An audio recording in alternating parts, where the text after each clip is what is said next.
Hi guys, tips natin doon sa may mga medyo nangangamoy na paa. Ano mong gagawin nyo?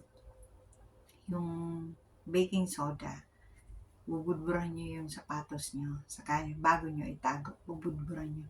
Siyempre pag ginamit nyo, itataktak nyo na.